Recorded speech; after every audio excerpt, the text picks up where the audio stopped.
Hi guys, welcome to this episode. Today I'm just going to do a quick review on this DJI Pocket 3. As you can see, it's a fantastic little camera. It's got touch screen, it's got all the features, full 8K resolution.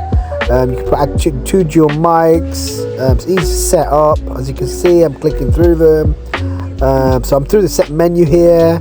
This is to stabilize your gimbal. It's got a fantastic gimbal on this, and you can really stabilize it really well. So this is so you got gimbal modes. So you got gimbal modes, and you can sort of flip through them. It's got face detection, so you can sort of detect a face on this as well. But the gimbal is amazing. Like once it's set up and you sort of play around with it, you got a real nice flow of film. So you got like obviously different modes as well, from sports mode to speed mode. You can increase and decrease the screen. You can also flip the screen as well, so you can see the screen better. It's all touch screen. The camera does pivot as well. Once you've got sort of auto tracking on, it does track the image, so you can see that I'm filming this right now and I'm touching the screen. I can change it to 2K, 4K, 24, from 1080p, 24 frames all the way to 60 frames to 4K.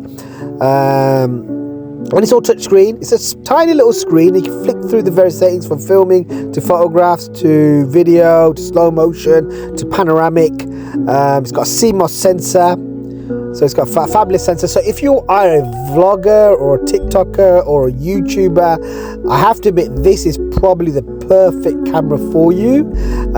They retail about £500 to £600 in the UK with the extra batteries, etc.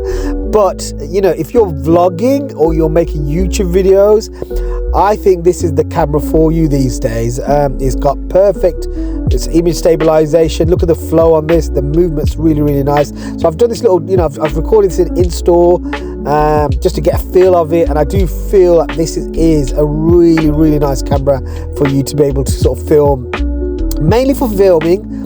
You've got standard SD, you've got video, you've got photos, you've got panoramic. So it's got a lot of the features that you need. It's not settings heavy. You do have pro mode, and you can go into pro mode and change aperture and shutter and ISO and all those sort of things that you might want to change, but it's not super heavy on features where you really want to sort of point and shoot.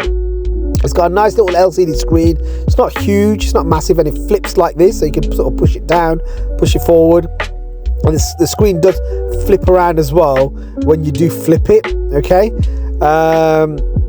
it's got a tiny little screen, so obviously if you've got bad eyesight, you might want to sort of kind of zoom in a little bit, but it's not for that. It's for video making blogs. Thanks for watching. Any questions, do please post.